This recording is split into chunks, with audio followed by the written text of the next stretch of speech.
Hi, everybody. Good evening, good morning, good afternoon. Depends on where you're joining us from around the world today. Thank you for joining us again on another marketing in a pandemic series. So today we're going to talk about changing how you sell, digital sales transformation. And we are at Pandemic Punditry honored to have in our company today, Graham Hawkins, a legendary sales guru, as I would like to call him. He's a LinkedIn top voice. He's an author of 2 books. He's done a lot of things. I've find him to be somebody who talks a lot of sense. He uses a 21st century playbook, as I call it, in terms of what he has as prescriptions or guidance or advice for salespeople.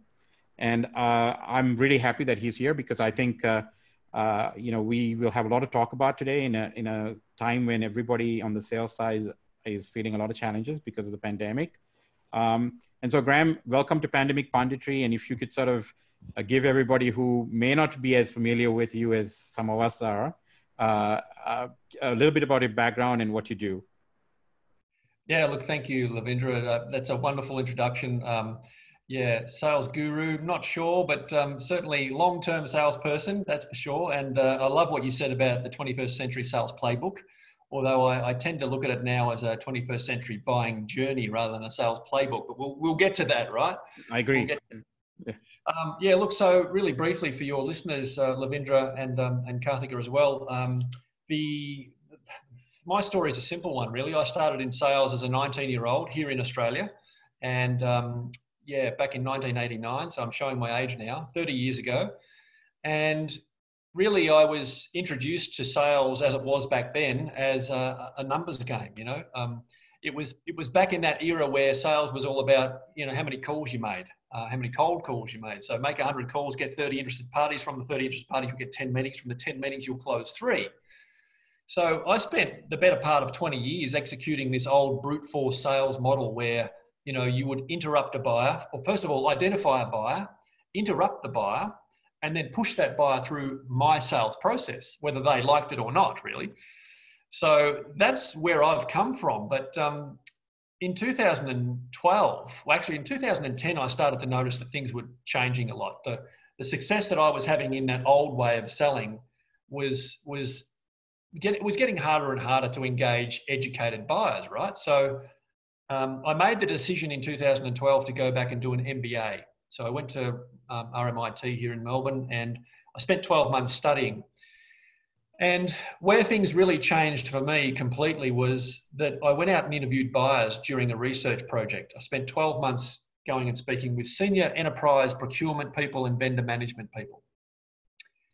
And I specifically asked them the question, what's it like for you, Mr. or Mrs. Buyer, to engage with vendor salespeople? And I did long form interviews and I collected all of this feedback. And frankly, most of it was quite confronting for me because I was an old school sales guy, right? Right. And so I got all of this feedback and it was quite consistent across the board. And it was quite confronting, as I said. So all of that research led to my first book, which is called Sales Transformation. I got so fascinated in how much change was happening back then. I'm talking 8 years ago, that I started to think, wow, where's this going and what are the implications for the sales profession? For people like me who've been used to selling this certain way, what does this mean for all of us moving forward? And so then I set about writing a second book, which is The Future of the Sales Profession. And I'm pleased to say that that's now an Amazon bestseller, which is way better than I expected. Yeah, right. I was very pleased with that. And it was during that research phase, Lavindra, of writing the second book that I realized there was an opportunity to go and start a business, and that's where Sales Tribe was born. But the majority of my career, as I said, was working with US software companies in the Asia Pac region. I did spend a little bit of time living and working in London as well, 4 years. But for 30 years, I've been in sales and sales leadership roles with mostly US software companies until now. Wow. Yeah, I mean, that's amazing. And I think it's interesting how you went and actually started talking to buyers. A recent Gartner 2019 Gartner survey says that 77% of buyers feel that their buying experience is complex and hard, and actually is a challenge. 77%. So obviously, the way we sort of sell today or companies try to sell is not working from a buyer's perspective, right? And that's, I think, a key part of what you're saying, your message. So, I mean, how does one change one's orientation maybe or approach to doing sales? Or I hate the word. I personally use the word buyer facilitation in my nomenclature now, because I think we facilitate the buying process. It's not that we're trying to sell somebody something. And I think Karthika has a great one. She calls them sense-making advisors, right? So you try to make sense of all the content information that not only you produce, but other people produce on a particular problem and a solution. So I like both those terms, and I hate the word salesperson now. I think it's trite. But tell me, I mean, what is the process someone needs to adopt to sort of make a radical change or adapt to the new sort of reality out there, actually? Yeah, look, it's a complex subject, right? And I don't think you can overstate how much things are changing. We'll come to COVID in a second and the big changes that it's creating. But even before COVID, things were changing so dramatically. I keep saying to my clients, when buyers change how they buy, sellers have to change how they sell. Whether we like it or not, that's just the reality. The buyer is in control. We are now in the age of the customer. And so giving the buyer the delightful experience that they now expect it's incumbent upon us as salespeople to do that. Otherwise, if you're still chasing buyers, interrupting, manipulating, persuading buyers in 2020, you won't be in business for long, because their expectations are right up here now, right? So I think to your question, Lavindra, what we have to do is make the mindset shift from selling to educating, to solving problems. You know, I often say a sale is just something that happens when you're immersed in helping your buyer solve a problem. It's just the byproduct, right? So I think that's the first thing, is to make the mindset shift that we're not here to sell anything anymore. There's that great saying, I think it was David Meerman Scott said, you sell more when you stop selling. And that other one that goes with it, I think, is great too. I'm a collector of great quotes, as you can tell with writing books, you do a lot of research. But the other one is, when you sell, you break rapport, but when you educate, you build rapport. Right, exactly. I think everyone that's in business now just has to make that mindset shift first and foremost. Put yourself in the shoes of the buyer, and then just give the buyer the experience they now expect. And do you see as a profession, and I take this kind of exception to a lot of sales coaching out there and selling techniques and methodologies. They always a push approach, and our profession unfortunately doesn't seem to have gone through a transformation. That Karthika is a marketing expert. Marketing's completely changed its orientation, its technology. I mean, it's rewritten its own book and thrown out whatever is sort of, and most of it has been thrown out and redone. And sales, I mean, we're still talking, funnels, we're talking, all kinds of stuff, right? I mean, it's like you listen to people and you go, where are you, where have you been? Is this really a problem with sort of the fact that unlike marketing, maybe sales, I mean, we don't have any profession. I mean, RMIT, you do some work there in the executive MBA program, but a lot of MBA programs, I mean, there's no real professional body, right, that provides us, professionals in the sales business, any kind of formal, education or new information. I mean, it's like you fend for yourself, right? And if you fail in some other venture or profession, you somehow end up in sales, right? I mean, that's really not what it needs to be, right? I mean, do you see that? I mean, do you agree with that?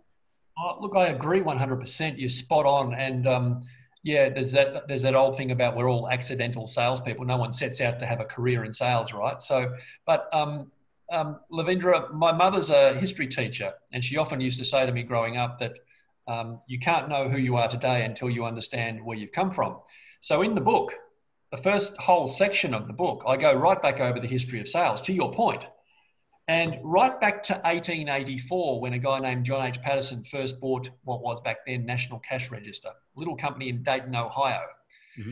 And way back in 1884, John H. Patterson realized that what he needed was these autonomous agents out in the field. And he needed to give them a geographic territory and give them a quota each month to sell these cash register machines. And he would reward them with a commission. The long story short is, all the way through to the 2000s, 130 years, we've still got quotas, we've still got territories, we've still got commissions. And to your point, in Karthika, you know, marketing has changed a lot. Sales is still stuck in, or in lots of parts of it, still stuck in the 20th century, and in fact, some of the 19th century type stuff. So it hasn't changed much at all, really. Yeah, yeah. Karthika, I know you have some questions for Graham as well from a marketing perspective. Yeah. Sorry, I was sorting out the text, but Graham, I was listening to you. We're live on YouTube now, Graham, just so you know. So, yeah. So, I mean, I have to actually dispute what Lavi said in the sense that marketing people have changed how they think and things like that. There are tons of people I talk to, and I'm like, this is not how, you can't do things like this. And when you change, and when that change happened for you, did you feel like you were talking Greek when other people were listening to you? Did you feel the same way? Like when you put out your book, Sales Transformation, were people like, what's this guy on about?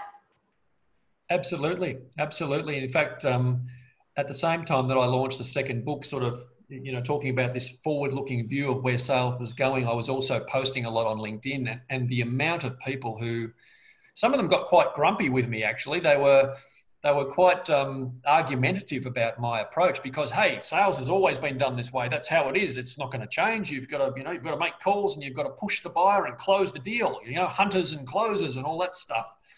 So I started to preach this new message of no, forget all of that. Like, I've done every sales training course. I've read every one of those old-fashioned books, from precision selling, solution selling, target account selling, value-based selling, strategic selling, BIM, Challenger. I've done them all, right? And it wasn't until I really went out and interviewed buyers and said, what do you think, that I got that real slap in the face almost to say, this is not what we want. We don't want that old stuff. We want a new way. So, yes, I got roundly condemned by a lot of people early on, Karthika, that said, this guy's dreaming, he doesn't know what he's talking about. So for you, in your mind, like, you were obviously able to make that shift, right? What do you think is holding back some of the other salespeople from doing the same thing? That's a complex answer, and I could spend a day answering that, I think. But in short, I think one of the biggest problems we have in our business is convincing outdated leaders that we need to change, because it all comes down from the top, right? Right. Excuse me. The sales guys who are just chasing their KPIs and trying to hit their monthly, quarterly numbers, they're being measured, managed, and rewarded by a leader who still thinks that they understand what the buyer wants. And quite often they've made some assumptions about what modern buyers want. They still think modern buyers are the same as they were back in the 1990s, and they're not. So that's one of my biggest challenges, is to get senior leaders to stop putting the same old pressure on the sales director to just churn out the numbers, you know. The second and part, I think a lot of them are unaware, I think, Graham, I mean, of you know, some serious fundamentals. I mean, today, you know, Gartner and even Forrester have done this as well. They say, you know, 17% of the time, 17% is the time actually buyers spend with the supplier. And if you have multiple suppliers in that loop, it's 5 to 6% with each rep. So, you know, you're at a point where in the entire, you know, life cycle of a sale, only 17% of the buying decision of the time is spent with actually people who are selling something. I mean, and I would like to get your sort of thoughts on this. You know, with the pandemic, I would, and this is 2019 number, right? I mean, are you seeing a lot less of this happening? I mean, that even that 17% is shrinking, the face time that a salesperson has, or in this case, virtual time or whatever, with an actual buyer. I mean, they've done most of their homework way before they call you. 100%. That was the point I was going to make, Lavindra, is, you know, when you talk to buyers about the process they go through when they're buying, even low value, low cycle time sort of stuff, they're right. At least to 80% of the way through decision making before they want to talk to a vendor. Right. So, you know, if that's the case, if they're all the way through that decision making, by the time you turn up, Mr. Sales Guy, you turn up to have that first meeting, they've probably already selected their preferred vendor. Right. And so, yeah, the time spent now in trying to quickly qualify whether or not there's the right fit here to win a deal or to move forward with a relationship, I argue with my clients now, you're almost at that point where if you're coming in late all the time, you need to be better at qualifying out than qualifying in. Well, actually, I had an interesting question because, Graham, to your previous point where you said they get managed, measured, and rewarded based on this old way of thinking in sales. And Lavi, you always were a strong proponent that salespeople should not be paid a commission. That if Hallelujah. I've had long debates with people. I remember when I was part of Lavi's sales team, the first thing he said when he assembled the sales team is he said, "Have you guys watched Glengarry Ross?" And we were like, no. And he's like, "That's okay, it's before your time, but let me play a clip for you," where basically we have Alec Baldwin screaming down the throat of his salespeople saying, "Sell, sell, sell, you know, losers, closers or losers," some famous quote like that. Lavi, you can chime in. So, I mean, with all of that happening, and then you see this new way of selling where the buying process is really not linear. People go back and forth between stages and things like that. I mean, what role have you seen marketing play in all of this? Because I'm constantly amazed how little marketers also seem to compute. They're always like, okay, MQL, SQL, I've qualified it, I'm handing it over to you now. But it doesn't work like that anymore. No, it doesn't. It doesn't. And you're quite right. There's quite a bit to unpack there, but let me start with the Glen Ross, you know, the old, that's just a classic when you look at that now.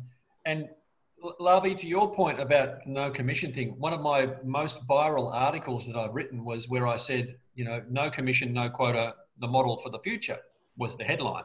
Right. And so, yeah, I'm very much agree with you wholeheartedly. And my simple point in that article, and I've written about this in the book too, was just that to give a salesperson an incentive for maximizing revenue attainment is completely out of step with or misaligned with buyer outcomes. Yes. You know, in a world now where everybody's, you know, everything as a service, so everything's a monthly payment. Mm-hmm. There are very few barriers to moving to a competitor if you want to now. So right. Everybody's focused on lifetime customer value, the long-term journey. You can't have a salesperson incented to try and maximize the commission and maximize the revenue when you're trying to take the buyer on a long-term journey. It's just, it's out of whack. Totally. I mean, it's completely misaligned. And it's funny how much time one has to spend convincing CEOs who feel that if they don't, you know, think of salespeople as coin-operated machines, that, you know, everything will crumble. I mean, the whole facade will break down. And it's the opposite, actually. I mean, you know, as you know, and we've all sold B2B enterprise, you know, it's a team effort, right? I mean, selling no longer is an individual sport. Never was, actually, right? And so, this comes back to what Karthika was saying, and this is where the marketing thing comes in as well. You're absolutely right.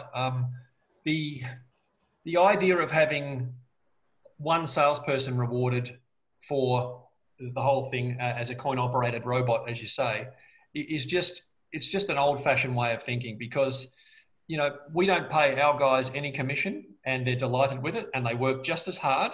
Mm-hmm. I often said, and in fact, I said in the book, you know, marketing people don't get paid a commission. Do they work any less?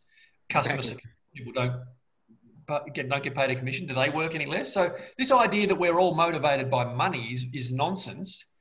So I think, Monday.com is a client of ours down in Asia Pac, and an amazing company, 0 commissions. And they're attracting some of the best sales talent right now. So the world is shifting towards this model that you say, Lavindra, where, you know, aligning sales, marketing, and customer success together as a team is absolutely where it's going. Karthika, to your question, I'll come back to that now. The role of marketing is so different, but it's so critically important. So one of the programs that we teach at Sales Tribe is what we call sales success with social media. So we teach businesses and sales teams how to leverage LinkedIn in particular the right way. And I'm not talking about spray and pray. Yeah. I think most people are doing social media the wrong way. They think it's a big global network, so I'll just spray my message out far and wide. It's the opposite.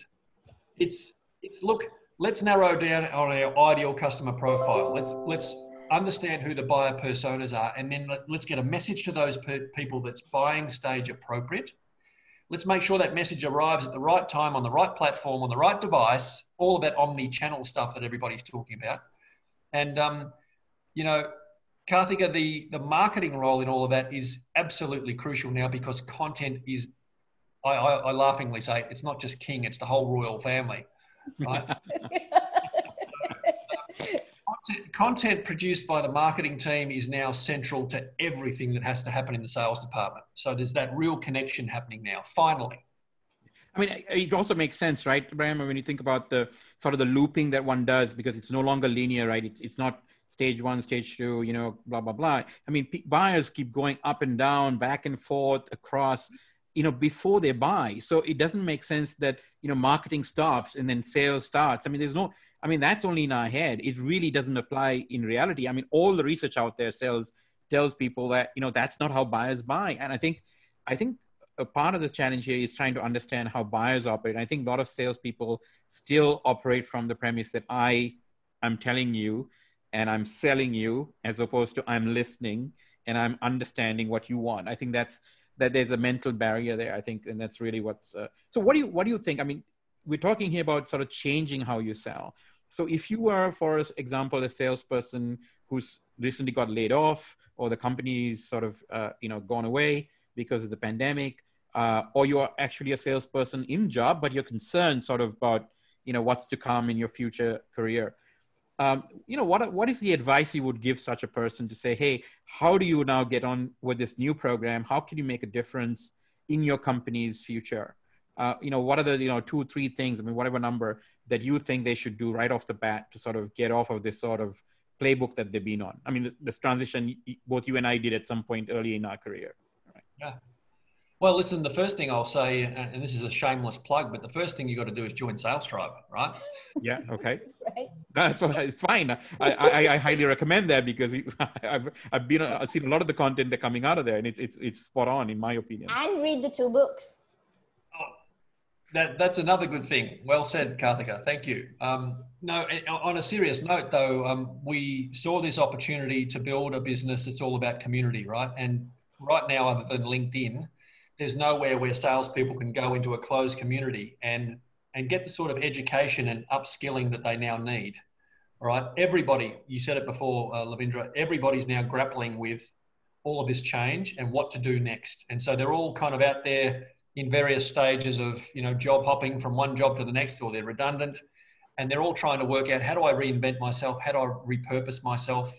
How do I get that next role with a company that's doing things in a different way, like a Monday.com or a HubSpot or an Atlassian or one of those sort of companies. So we built the Business Sales Tribe specifically to help salespeople upgrade and protect their careers. That's what we do.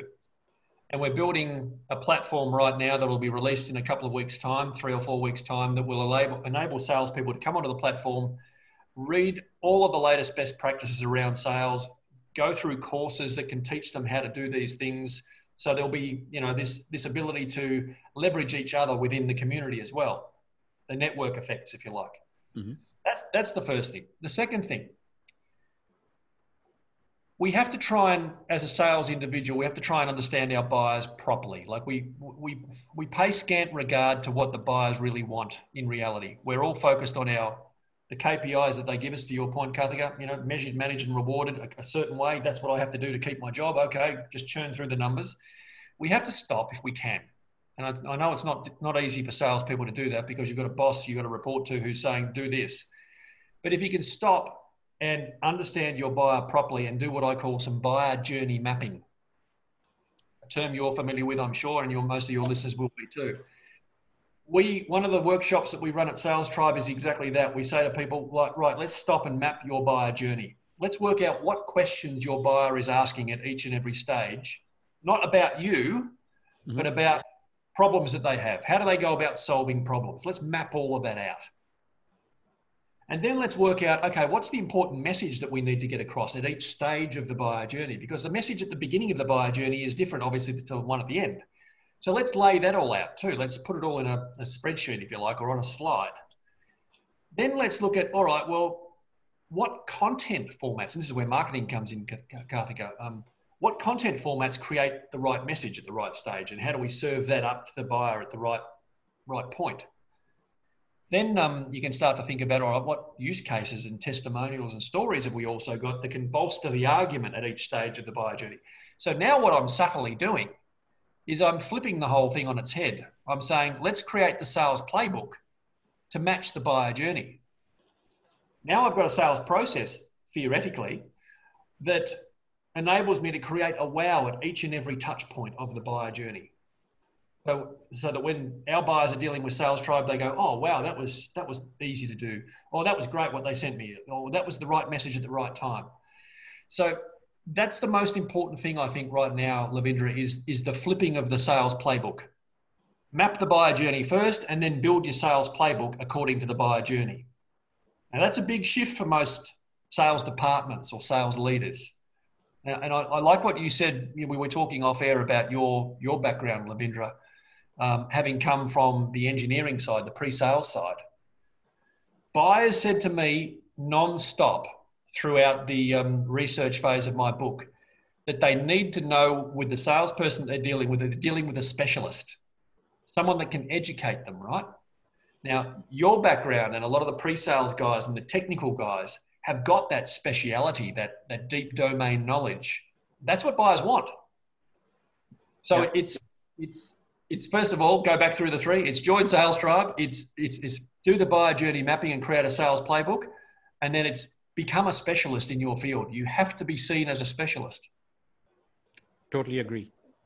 I have a question, Graham. Just with regards to the whole joint Sales Tribe thing, it was interesting for me because, especially from a marketing perspective, because it sounded like you were talking about community building, right? And that's sort of what you're doing for Sales Tribe as well. To make it successful, you're bringing this angle of community building, right? And that's what other companies need to be doing for themselves in order to, make their customers successful. But it's really difficult, I find, for marketers and for salespeople, because predominantly most people don't know the difference between content marketing and marketing content. Yeah, good point. Right? Have you found that to be true? And are you seeing a trend, at least with the more forward-thinking companies, that they're moving towards the whole community building mindset and really educating the customer? Like, we know that people like Netflix do that, but that's like, is it being commoditized is what I'm trying to ask you. Great question. And you're 100% right. I think there's a massive shift that it's accompanying all of this, shift to virtual selling, the shift from vendor push business models to customer pull business models, the shift from outbound to inbound, all of that stuff's being talked about ad nauseum now, right? I think you're right. There's definitely a need for sales departments to understand that just chasing buyers, the vendor push business model, is on a law of diminishing returns. Whereas being able to attract buyers to your business through brand and through educational material, like you said, Lavindra, that's really important. So to your point about content, yeah, the mistake I think a lot of people make is they think, okay, we've got some content now, marketing's given us these white papers and these ebooks and videos and things, and we just start spraying that out and sit back and wait for the inbound. Doesn't happen, does it?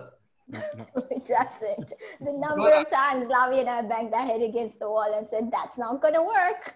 It's not.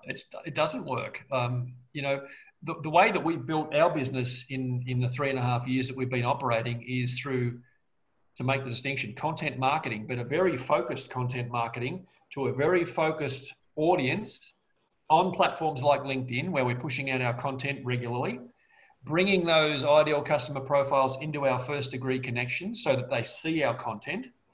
And over time, you can nurture and grow those relationships until those potential buyers move into a buying window. Then hopefully you're top of mind and they come back to you. So you're right. The difference between just marketing content versus content marketing is a really good point.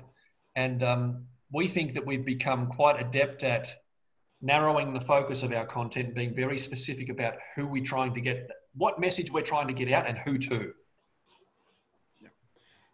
Spot on. I mean, preaching to the choir in some sense with the three of us here, but certainly I think some of this stuff must be, hopefully getting people thinking about, their own sort of sales practice and orientation and strategy. How do you get sort of, I mean, given that we are sort of in the forefront of revenue, right? I mean, the tip of the spear in some sense, but and also the responsibility of bringing in all of the revenue to the company. How do you make anxious CEOs and boards sort of say, how are we going to experiment with this whole no commission stuff? I mean, that seems it's a huge leap of faith for some people. I mean, WSO2, that entire sales process has no commission salespeople. We've done that in a highly successful company, in my opinion. So it works. I know it works. I've done it in many other places where I don't believe commission salespeople, and this independent agent mentality is aligned with the rest of the corporate ethos. But how do you make those CEOs take that leap and say, yeah, you know what, I'm going to actually scrap the quotas, scrap the commission model, and I'm going to focus on my customer. I know a lot of people pay lip service to that about, this whole new buzzword of customer experiences. And, we're all of the outward conversations or the mantras is, the Harvard Business School types is all about, customer first. But at the end of the day, their salespeople still get commission. So, that's where that breakdown happens, right? Because commission salespeople are not definitely putting the customer first, they're putting themselves first. I mean, we all know that. Correct. Listen, it's a really interesting topic. And as I said before, it's one of the biggest challenges I have in my business when we're dealing with, business leaders. It's getting them to shift their mindset. Listen, talking to CEOs or CFOs, those senior, even board members, you've got to talk in those financial, commercial metrics to get their attention. So let's focus on the two key ones, or actually the three key ones that I think are critically important now. First of all is lifetime customer value. Mm-hmm. Second of all is cost of acquisition. Mm-hmm. And the third one, which is arguably the most important one in this new world that we all operate in, subscription model, consumption models, is net retention, churn. Yeah. So if I'm talking to a CFO or a CEO, I'm going to say, listen, tell me about the ratio between cost of acquisition and lifetime customer value. And once upon a time, Lavindra, you'll know this from your days, once upon a time, that was all about a 3-to-1 ratio. So if the lifetime value of the customer was $900,000, then the cost of acquisition should be about $300,000, thereabouts, allowing for margin and contribution margin, et cetera, et cetera. Nowadays, in this new subscription world where people can switch and change, the ratio is something like 9-to-1. And in fact, when you think about it, 90% of the revenue, actually, the CEO of Tatango said not long ago, a year ago, that 70% of revenues are now being generated post the initial sale. So once upon a time, you and I would sell something in the old days, Lavindra. It was a big purchase order up front. You won the deal and you banked the money. Yes. Now the money's coming in micro transactions after the sale, right? Right. So if you start talking about those two key metrics of lifetime customer value and cost of acquisition, your question about commission just adds enormously to the cost of acquisition. And when you look at businesses like Atlassian, whose cost of sales and marketing as a percentage of revenue is somewhere around 19%. Yep. It makes them so much more competitive because they can keep reinvesting in product development, right? Yep.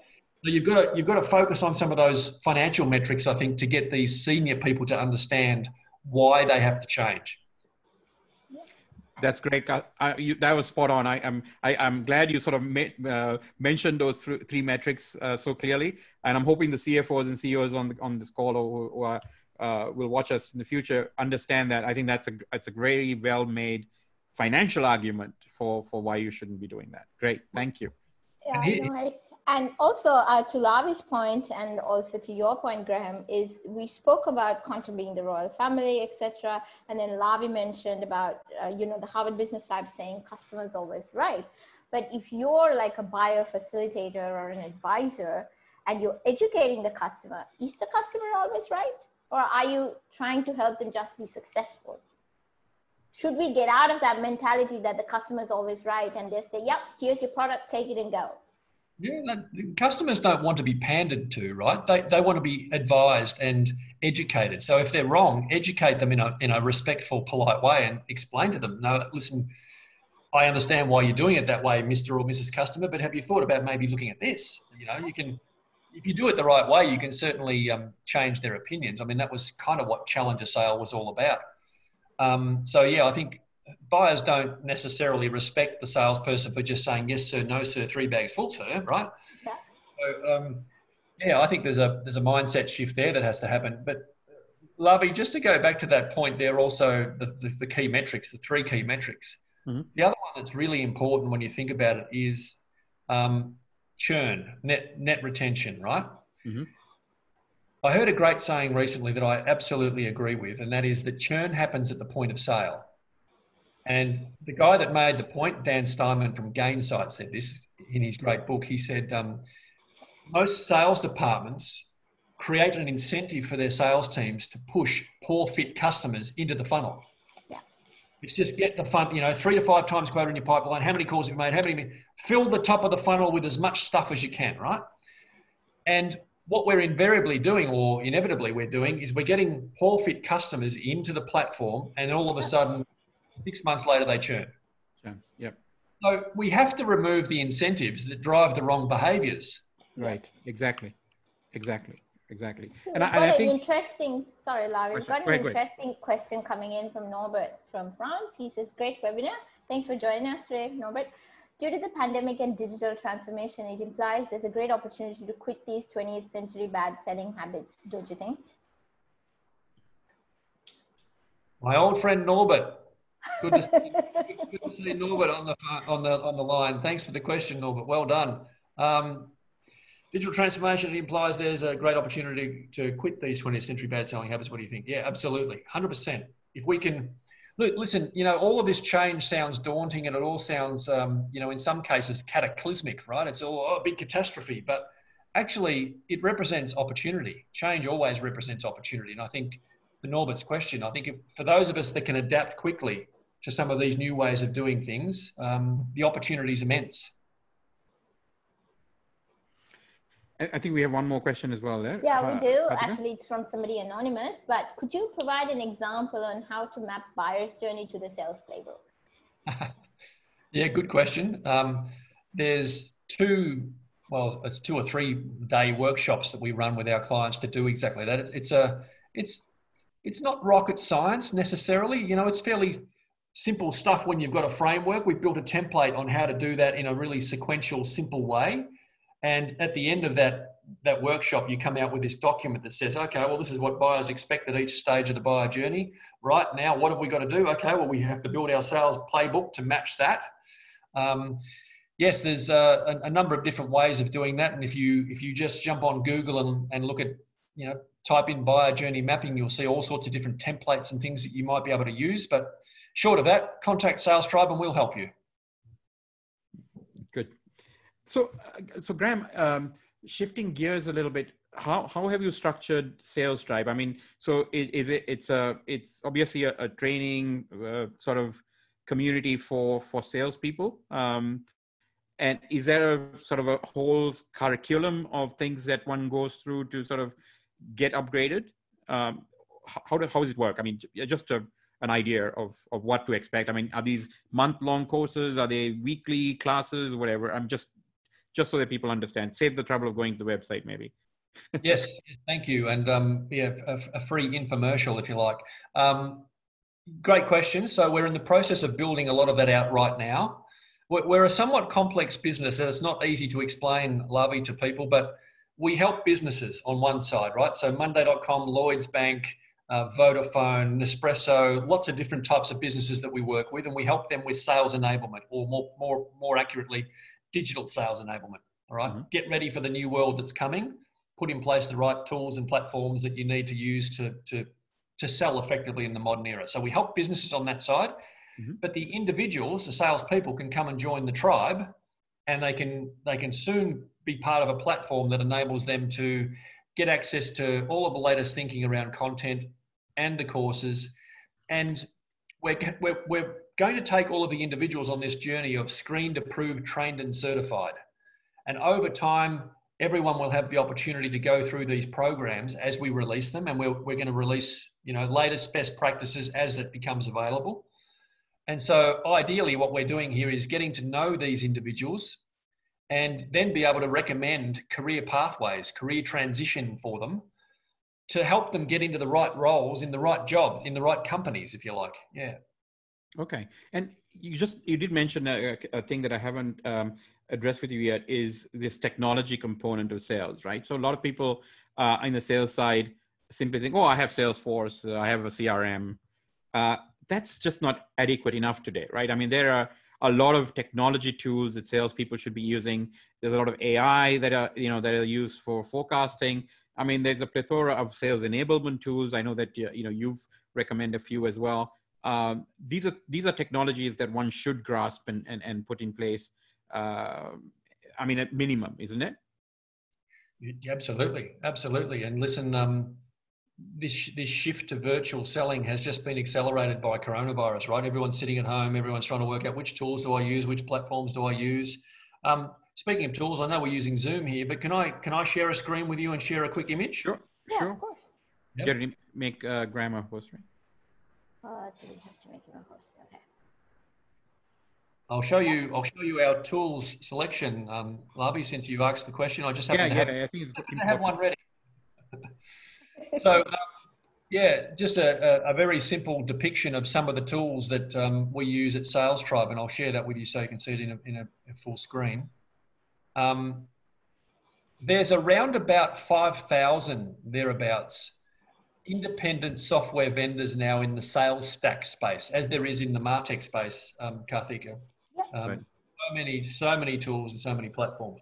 We spend now quite a lot of time trying to distill down all of those numbers of tools into a selection of tools that the average sales team, the average salesperson should be thinking about using. We break them up into these categories. And, depending on what type of business you are, what industry you're in, whether you're a mature business, whether you're a geographically dispersed sales force, et cetera, we recommend to our clients certain tools. And this is just a rough selection of some of the ones that we think are, on the high list, if you like, of ones that you should be thinking about. Mm-hmm.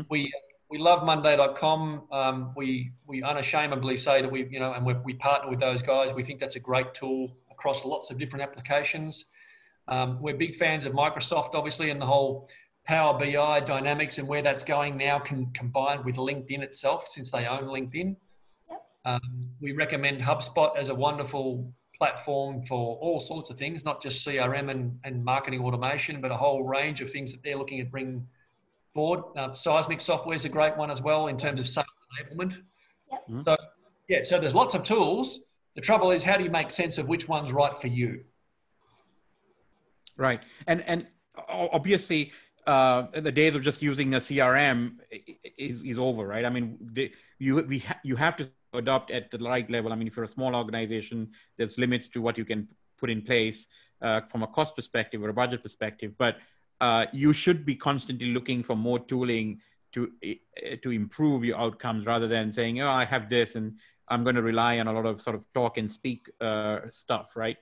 It's funny. There's a lot of people that, I speak to a lot of startups and founders of startups, and their first sort of go-to position in the sales area is cold call, like lead gen. Let's just pick up the phone and let's hire some people and make calls. And I tell them this. I said, there isn't an elevator pitch good enough, and there isn't a suave, debonair pitch person that can pitch enough that someone who don't know you from Adam will actually buy. So, I mean, there isn't a pitch. There isn't somebody who can, even if you're going to sing it to them, right? You're not going to get attention because they don't know you from Adam. And I asked him, when was the last time you bought something from someone like that, completely cold? 100%. And the answer is no, but they still persist. No, but you have to set one up for us. I'm like, but why would I do that? You would fail, right? So I don't know why that still persists, that, somehow you can pick up a call and phone somebody cold, not even warm, but cold, and say, hey, let's do business together. And they expect that to work. Yeah, 100%. Listen, as buyers, all of us are now highly adept at blocking, right? I don't answer the unknown caller. When the phone rings, if I don't know who it is, I don't answer. Yep. And the same's now happening with my email inbox. If I don't know who this person is who's in my inbox, then I'll either block it or just put it straight to junk. So those old-fashioned outreach methodologies, they're not underpinned by any kind of knowledge of the buyer. It's just spray and pray. and it's got to stop. It's so, the return on that investment now is so low that it's not worth doing. Worse still, it damages your brand. It makes you look desperate. Yeah. Like who would be doing that these days when we've got access to all of these tools, all this data? So, you know, one of the tools that's not on here, Lavi, is a company called Bombora that you've probably heard of. Okay. And Bombora is one of those buyer intent data companies where vendors can get access to certain information about buyers who might be now moving into a buying window, you know, real time. Okay. And they can leverage that data and say, okay, well, it looks like, you know, Westpac Bank in Australia just might be looking for a CRM. Okay, now's a good time to contact them. The data is available. Yeah.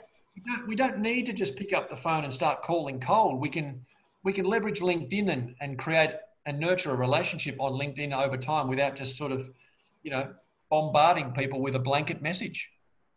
Yeah, yeah. I agree with you. We've just got a very interesting question coming through from Gehan Dias. Thanks for joining us today. Hi Derek, great talk so far.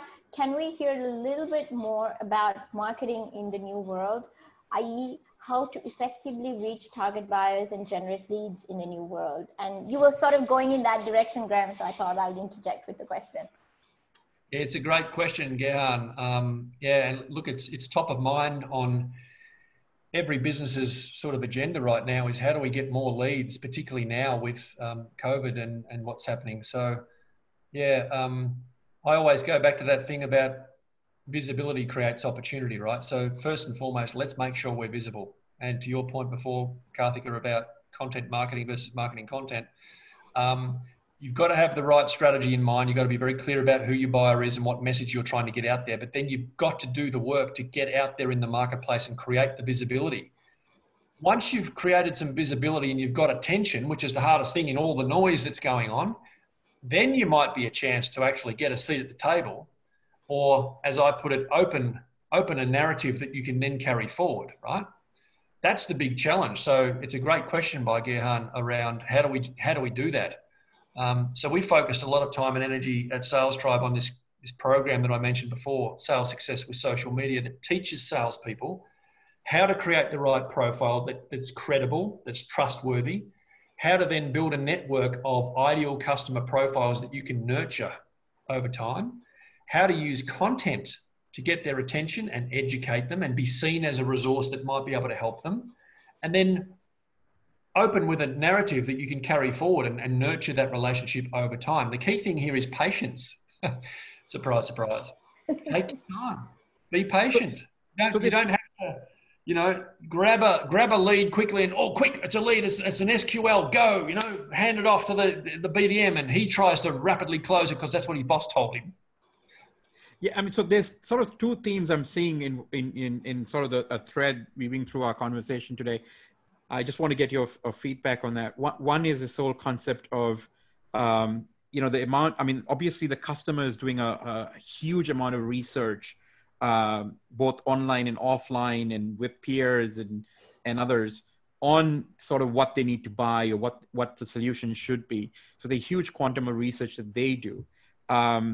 I don't see, and I've always professed this within sort of the organizations that I've run for sales, that research, you know, that component is something the salespeople need to do, that you need to do your own research way before you pick up a phone call or even respond to a query. Research and find out, you know, everything that's going on, not only just about that customer or their company, but around that company. I mean, who are their competitors? What are they doing that's different from the company you're about to speak to, right? And what are the industry trends? I mean, this is a lot of work. There's a lot of homework. I mean, this is almost, you know, amount of due diligence that, you know, financial people sort of do on companies they want to put money into, right? So you got to be that sort of credible when you do that.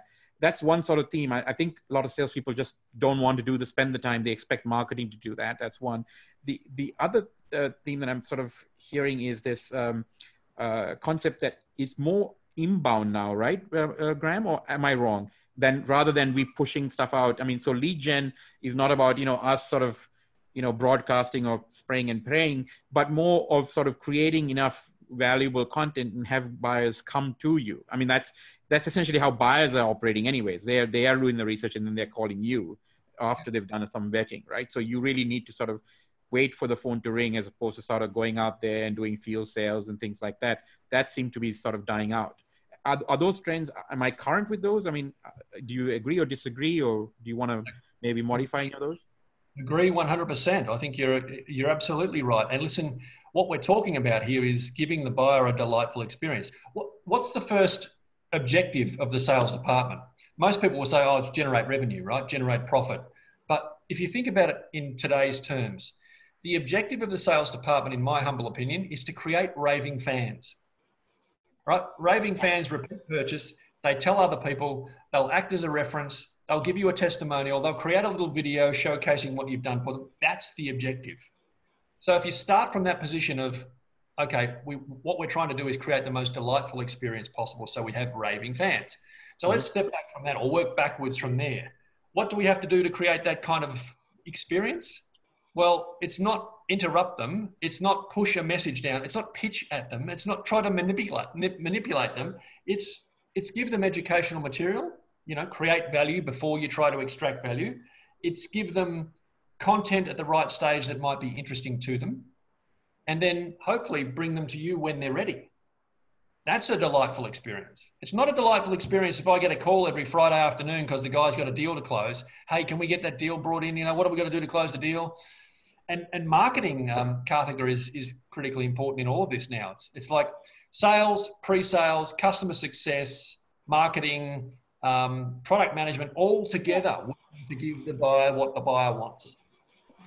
And I have an interesting question for you, Graham, because part of being able to achieve this process is companies championing their own people and allowing their people to have an identity of their own outside of the organization that is then going to help the brand of the company.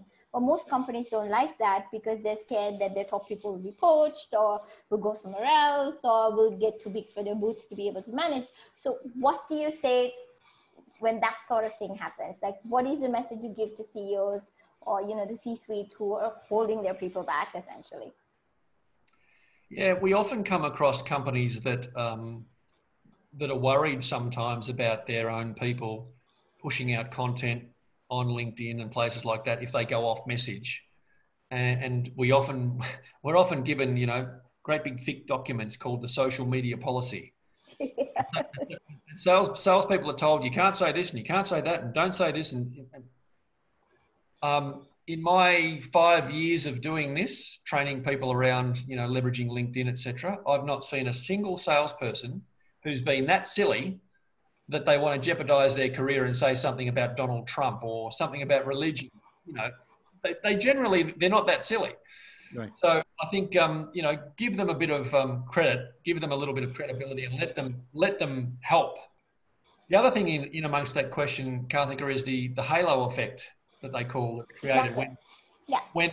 When Graham Hawkins develops his brand, he's a sales guy inside a company and he develops his brand and he looks credible online, then that reflects well on the company and vice versa. Yeah, and I don't know why some people don't actually promote that, right? The individual brand enhances the other brand. I mean, it's the halo effect, as you so rightly put. I mean, but people seem very leery to sort of promote that as sort of and today I think if you don't do that, you run the risk of, not having enough sort of credibility out there, right? I mean, it's your people that people buy from at the end of the day. I mean, it's a relationship. Hey, I talked to Graham from company XYZ and, it was such a pleasure to work with. And therefore I bought something, right? It's not like I talked with some unknown person at that company and therefore I bought the product. Nobody ever says that, they always remember the salesperson positively or negatively based on the experience that they had, right? So, yeah. That's right. And listen, I was, as I said at the outset, Lavindra, I was the old school sales guy who was out there hunting in the territory, the lone wolf, the quota crusher, all of that old fashioned language. Mm-hmm. And it wasn't until I went and started to talk to buyers about what they actually want that I realized that all of those old behaviors are just no longer consistent or in step with what modern buyers expect. So we all have to change whether we like it or not. And I think you can nurture relationships now on these platforms that we've got. As you said before, do the research, or what I call the pre-search. Mm-hmm. I say to my clients, and this is not to boast or brag, or there's plenty of people doing this now. So but that old thing about increased personalization equals decreased rejection. The more time we spend at Sales Tribe personalizing stuff, doing the research, as you said, and being really clear about the message we're taking to our buyers, highly personalized, the better our business gets. We haven't made a single outbound call or done a single outbound email in 3.5 years. Person who eats their own dog food. I actually have a question with regards to automation from you, Graham, because I believe in your book you'd mentioned that a lot of salespeople will be out of their jobs because the automation will just take over, right? But then again, on the other hand, we have the whole relationship and nurturing, and people will always remember how the salesperson made them feel, and hence the reason for the ultimate sale. So how do we sort of, marry the two almost, to say, how do we use AI effectively, but still keep the human angle? That's a great question. That's a whole podcast for another time, I reckon, the answer to that. For sure. Short, I think, Karthika, it's a great point. I think salespeople just have to, well, people in general, we all have to learn how to work alongside these new tools, right? I hope that certainly in sort of the remainder of my career that we're not replaced completely, but the reality is that buyers will continue to look for ways to get a better deal commercially, and that means sometimes going around the salesperson. If it's low value, transactional, sort of package solution type products, selling these things, or, a paper cup, then that's all obviously going to be automated. Anything that's routine, anything that's repetitive, the AI will replace that. It's the salespeople who are the deep domain specialists who are adding value in high complex, high value transactions. They'll be fine, but they have to learn to work alongside the AI. Okay. So on that note, we sort of come to the end of the hour here. I don't want to indulge Graham too long. He's a very busy guy, and I think he's been more than generous with an incredible amount of great advice and a lot of strategy and techniques and tactics as well. So I'm thrilled that you were able to make the time, Graham, to join us. I know you're not a very easy person to schedule given the hectic demands on your time. So we appreciate you sort of joining us at Pandemic Punditry today. It's been a sort of a wonderful discussion. I've had fun. Certainly, it's always great to meet people with like-minded and similarly aligned views on subjects. And I hope the viewers found this as compelling as I did. Any passing thoughts for our audience, Graham, before we say goodbye? No, look, I think just stay vigilant on what's happening, obviously, in the tech space and the technology and the sales stack. Put the buyer first with everything properly. And you said it before, Lovey, everyone talks the talk. Yeah, we're customer centric, but are you really? Are you claiming to be customer centric, but still measuring, managing and rewarding salespeople on revenue attainment, quota attainment?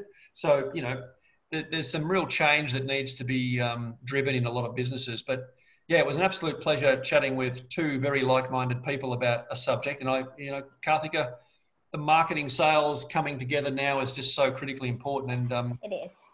Salespeople have to become marketers, and marketers have to become salespeople. We say that all the time too. Yeah. So thanks again, Graham. Have a great weekend. Just a parting thought, Lavi, just encourage everyone to read Graham's books, and we'll post the links after the event. And obviously, anyone wants to connect with Graham on LinkedIn, they're welcome to follow him, right, Graham? 100%. Please do. Please connect with me on LinkedIn, and let me know if I can help. And Graham, I'm sure you're open to sort of doing some of what, all this training can be done virtually. So if there are companies in India or Sri Lanka that will be keen to sort of get some, sales tribe gyan or wisdom, as we say in India, you'll be open to that, I'm sure. So the best way to contact you would be through LinkedIn for that. Please do that. And yes, we do all of our training now virtually. We set up a little studio. We get multiple cameras and we do a real broadcast quality type of training environment that's really engaging. So yes, please do. Great. So we'll post that as well. So thanks again, Graham. Have a great weekend. Stay warm. Thank you. You too. Okay. All right. Bye. Bye. Bye-bye.